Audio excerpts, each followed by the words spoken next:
Hello everyone, welcome to my channel. दोस्तों, मेरे channel में आप सभी का स्वागत है और जो न्यू सब्सक्राइबर है उनका हार्दिक अभिनंदन है। दोस्तों, कैसे हैं आप सब? मैं अंकिता जबलपुर से कर रही हूँ आप सबका स्वागत। दोस्तों, नॉइज पोल्यूशन के लिए पहले ही आई एम सॉरी, और वैसे भी आप में से बहुत सारे अच्छे अच्छे दोस्तों ने मुझसे कहा है कि अवॉइड करो और अपनी बातें करती रहा करो कंटिन्यू। लेकिन प्रॉब्लम यही है कि मेरा ध्यान डिस्ट्रैक्ट हो जाता है। इसमें मेरी भी कोई गलती नहीं है, और आप लोग मुझे अगर नॉइज़ के साथ बर्दाश्त कर रहे हैं तो आप लोगों का बहुत बड़ा दिल है भाई, मैं क्या ही बोलूँ। लेकिन मैं कोशिश कर रही हूँ कि अपनी बात पे मैं कायम रहूँ। आज मुझे आप लोगों से बहुत ही इम्पॉर्टेंट चीज़ शेयर करनी है अपने बच्चे के बारे में। बहुत सारे लोगों ने पूछा है और बिल्कुल शेयर करूँगी। मेरा खुद का एक्सपीरियंस रहा है और मैं चाहूँगी कि जो गलती मैंने की है वो आप लोग ना करें। उत्कर्ष के लिए मेरे पास सवाल आया था कि इसको क्या हेल्थ इशू हुई थी, मेजर हेल्थ इशू, जिसकी मैं बार बार अपने व्लॉग में मैं जिक्र करती हूँ जिस बात का। तो जो न्यू है शायद उन लोगों में से कई लोगों को नहीं मालूम होगा, उत्कर्ष का लिवर इनलार्ज हो गया था। एक्चुअली में जब ये 2 ईयर का होने वाला था उस टाइम पे ही इसको लगातार फीवर रहने लग गया था। और कुछ होते हैं ना कुछ डॉक्टर्स जिनके पास आप जाओ तो वो कहते हैं कि तुम्हारा बच्चा तो इतना दुबला है, हड्डी हड्डी है, इसके अंदर मांस तो है ही नहीं, ताकत है नहीं, ये है नहीं। तो यहाँ के एक फेमस चाइल्ड स्पेशलिस्ट हैं जिनके पास हम लोग लेके गए थे, और वो डॉक्टर जो है इसका पूरा फुल ट्रीटमेंट कर रहे थे। इसकी डाइट उन्होंने टोटली चेंज कर दी। फीवर 99 के करीब इसको रहता था। जो भी कुछ मैं इसे खिलाती थी ये वॉमिट कर देता था। तो उनकी ये मानसिकता थी कि माताएं जो है अपने बच्चों को जबरदस्ती फीड कराती हैं, जिसकी वजह से बच्चे वॉमिट कर देते हैं। सो उन्होंने मुझे ऑप्शन दिया था कि आप इसे दूध मत पिलाइए, आप इसे पेड़ा खिलाइए, आप इसे आलू बॉईल करके नमक मिर्च डाल के दीजिए, देखिए बच्चा कितने मजे से खाएगा। आप इसे चिप्स वगैरह फ्राई करके दीजिए, आप इसे मतलब हेल्दी चीजें, आप इसे चावल भूंज कर, वो भुना हुआ चावल जो होता है ना वो दीजिए, या बिरयानी बनाकर दीजिए। इसकी डाइट में से यही सब तला भुना उन्होंने शामिल कर दिया था। उससे इसका कुछ ग्राम वजन इनपुट हुआ था उनके इस ट्रीटमेंट से। उनका उद्देश्य सिर्फ इतना था कि इसका वजन बढ़ जाए। और हम इस वजह से गए थे कि बच्चा वॉमिट कर दे रहा है, इसको हल्का हल्का फीवर रह रहा है, ऊपर से ये बहुत चिड़चिड़ करने लग गया था।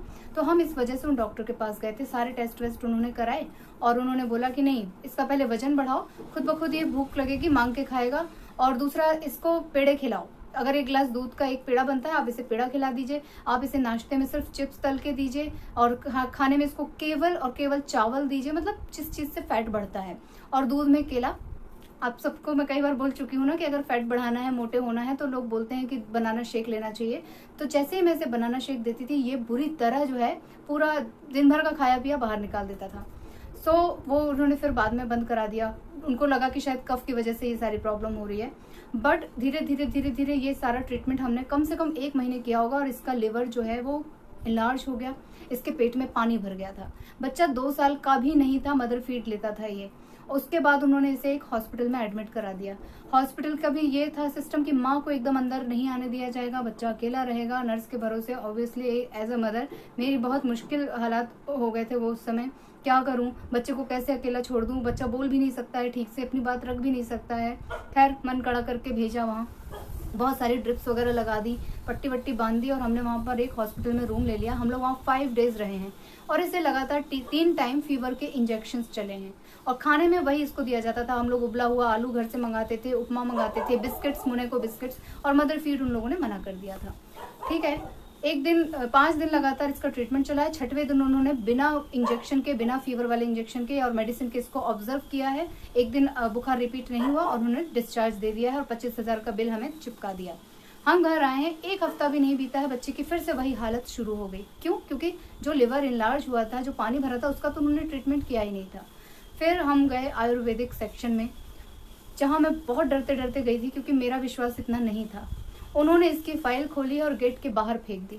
उन्होंने कहा कि तुम लोगों को अच्छे से मालूम है कि मैं नवजात शिशु जो न्यू बॉर्न होते हैं उन तक का ट्रीटमेंट करा लेता हूँ, तब तुम लोग इस बच्चे को मेरे पास क्यों नहीं लेके आए, वहाँ क्यों लेके गए?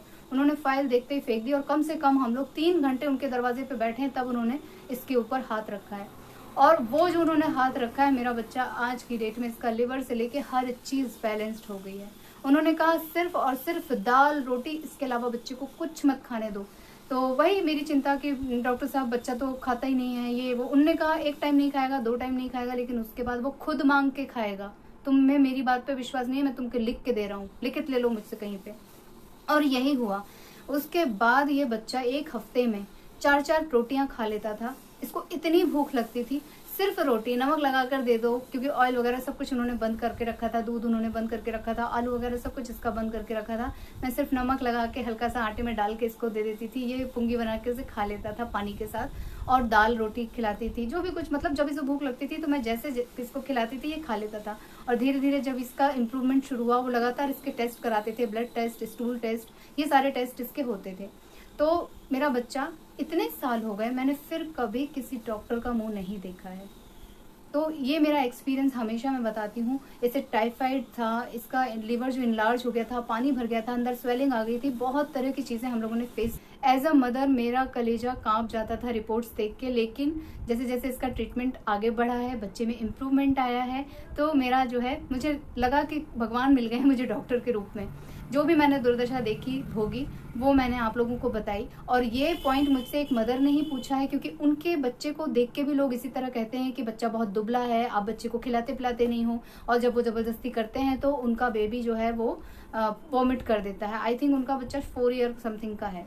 तो मैं यही कहूंगी कि बच्चों से जबरदस्ती मत कीजिए, बच्चों को सादा खाना खिलाइए। प्लस आप लोग टाइम टू टाइम, जैसे बोलते हैं ना कि वुमेन्स के लिए मंथली चेकअप होना चाहिए, 6 मंथ में होना चाहिए, 3 मंथ में होना चाहिए, एक एज के बाद हम अपने चेकअप्स कराते हैं, वैसे ही बच्चों का भी जरूर से होना चाहिए। भले आपके बच्चे को बुखार नहीं आ रहा है, कुछ नहीं हो रहा है, लेकिन अगर वो वॉमिट कर रहा है या कुछ, तो उसे सीजन का ना समझते हुए एक बार उसका स्टूल टेस्ट, ब्लड टेस्ट जरूर करा लीजिए।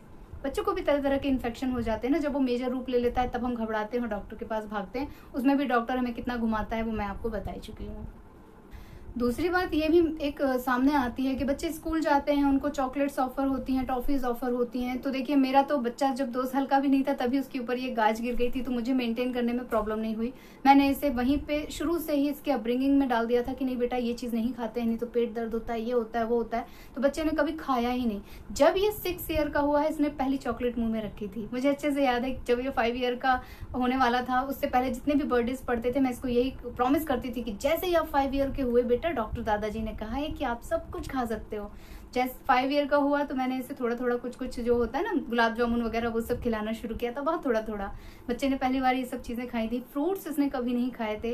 तो बहुत लंबी जर्नी है मेरी, अब तो 9 साल का हो गया है, अब ये सब कुछ खाता है। अभी भी मैं ध्यान रखती हूँ इसके खाने पीने का कि भाई दोबारा से वो सब चीजें ना आए, और इसका चेकअप मैं जरूर कराती हूँ। सब कुछ ठीक है, अच्छी बात है, लेकिन एक बार इसका 6 महीने में, 8 महीने में मैं चेकअप जरूर अपनी तसल्ली के लिए करा लेती हूँ। क्योंकि एक बार जब आपका लिवर इफेक्टेड हो जाता है, आंतें प्रभावित हो जाती है ना, तो रिपीट होने में टाइम नहीं लगता है। तो मैं चाहती हूँ कि प्रिकॉशन के तौर पे मैं इसका टेस्ट एक बार जरूर से करा लूँ, सो मैं कराती हूँ। तो अपने एक्सपीरियंस से मैं आप लोगों को यही सलाह दूंगी, जो भी पेरेंट्स अपने बच्चों को लेके परेशान होते हैं, उनके खाने पीने को लेके परेशान होते हैं, एकदम से ड्रास्टिक चेंज नहीं होगा, आपको धीरे धीरे करना पड़ेगा। और दूसरी बात, आपको खुद के खान पान में चेंज करना पड़ेगा। ये नहीं कि हम समोसा कचौड़ी खा रहे हैं और बच्चे को उबला आलू पकड़ा दिया या एक रोटी की पुंगी पकड़ा दी, ये नहीं होने वाला है। आपको अपने घर का डाइट चार्ट फिर वैसा बनाना पड़ेगा, तब बच्चे आपको देखते हुए फॉलो करेंगे। इसके साथ स्ट्रिक्ट डाइट मैंने भी की है, मैं भी बिल्कुल वही खाना खाती थी जो मेरा बच्चा खा सकता था। और मैं कई बार ये भी बता चुकी हूँ कि हम दोनों एक ही थाली से खाना खाते हैं, मम्मा बेटू एक ही थाली में परसते हैं, एक ही थाली में खाना खाते हैं। सिर्फ ये स्कूल में अपना लंच बॉक्स अलग लेता है, अदरवाइज डिनर और लंच हम साथ में करते हैं। उससे ये होता है कि हमारा आपस का जो कन्वर्सेशन होता है मम्मा बेटू का, जो भी कुछ ये स्कूल की चीजें बताता है, जो भी कुछ मैं इसको सिखाना चाहती हूँ, वो सारी एक बॉन्डिंग होती है ना दोस्तों, वो बॉन्डिंग बहुत जरूरी है। कब तक चलेगी मुझे नहीं मालूम है। लोग बोलते हैं जूठा खाने से प्यार बढ़ता है, ये होता है, वो होता है, वो सब अफवाहें हैं, बट एक मम्मा बेटू के बीच की जो बॉन्डिंग है, अब मैं इसे थाली लगा कर दे दूं, ये टीवी देखते देखते खा ले, वो बात अलग है। लेकिन जब ये मेरे साथ खाता है तो इसके पास इतनी सारी बातें होती हैं करने के लिए, मेरे पास बहुत कुछ होता है इसे सिखाने के लिए। नहीं तो मैं इसे कुछ ना कुछ स्टोरी वगैरह सुनाती हूँ जिसमें कुछ मोटिवेशन हो, कुछ लर्निंग हो। तो इस तरह से मैं जो है इसको अपने आसपास रखती हूँ। सिर्फ स्कूल का टाइम होता है जब ये मुझसे दूर होता है। तो बहुत सारी चीजें हैं, प्लस मुझे ऑब्जर्व करने का मौका मिल जाता है कि बच्चा कैसे खा रहा है, क्या कितना इसको क्या पसंद है, बहुत सारी चीजें। बच्चों को चटर पटर बहुत पसंद आता है। अभी कुछ ही दिनों पहले इसने मुझसे कहा था, मम्मा मैगी का टेस्ट कैसा होता है? मैंने तो कभी खाया नहीं। तो मैंने इसको बोला कि बेटा एक बार तुम्हारी रिपोर्ट्स आ जाएं, जो इस बार हमने चेकअप कराया, अगर वो सही आती है तो मैं तुम्हें बारिश के बाद एक बार मैगी जरूर बना के खिलाऊंगी। मुझे बहुत अच्छे से मालूम है, जैसे ये पिज्जा से चिढ़ता है और बहुत जल्दी सारी चॉकलेट्स नहीं खाता है, ये स्कूल में ही बांट कर आ जाता है, वैसे ही इसको मैगी भी उतनी पसंद नहीं आएगी। लेकिन ठीक है, एक बार मैं टेस्ट जरूर कराऊंगी इसको। सो दोस्तों, मुझे लगता है कि व्लॉग लंबा मैं क्या गोरा लग रहा हूँ? एक ही दिन में 2 दिन में तुम गोरे लगोगे क्या बिट्टू? लगोगे बेटा, 10-15 दिन हो जाने तो तुम गोरे लगोगे, ठीक है? सो दोस्तों, मैं अपना व्लॉग यहीं पे एंड करना चाहूंगी। आप लोगों से ले लेती हूँ विदा, मिलूंगी अपने नेक्स्ट वीडियो में। और उम्मीद करती हूँ कि जिन्होंने मुझसे मेरा एक्सपीरियंस पूछा था वो इससे सबक लेंगी और ऐसी गलती बिल्कुल नहीं करेंगी। डॉक्टर की बात मानना जरूरी है, डॉक्टर के पास जाना जरूरी है, लेकिन अपनी आंखें खोलना भी बहुत जरूरी है। बच्चे के सारी चीजें डॉक्टर के हाथ में नहीं सौंपना चाहिए, जो मैंने गलती की थी। क्योंकि छोटा बच्चा था, मुझे लगता था डॉक्टर ज्यादा बेहतर समझेंगे, इतना बड़ा हॉस्पिटल है, इतने सारे बच्चे हैं यहाँ पे, इतना सारा ट्रीटमेंट चल रहा है। बट समहाउ कुछ चीज़ों को पेरेंट्स को भी देखना चाहिए, समझना चाहिए। केवल बच्चों के मामले में नहीं, हर मामले में बोल रही हूँ कि अगर आप डॉक्टर के पास जा रहे हैं तो रिपोर्ट्स को आप भी चेक कीजिए, थोड़ी सी नॉलेज आप भी रखिए। सो मिलती हूँ अपने नेक्स्ट वीडियो में, लेकिन जाने से पहले आप लोगों से रिक्वेस्ट करूंगी कि मेरे चैनल को सब्सक्राइब कीजिएगा, वीडियोस को लाइक कीजिएगा और अपनी फैमिली और फ्रेंड्स के साथ उसे शेयर कीजिएगा दोस्तों। और इसी तरह अपना प्यार और आशीर्वाद बनाए रखिएगा। Bye bye. Bye bye and thank you for watching.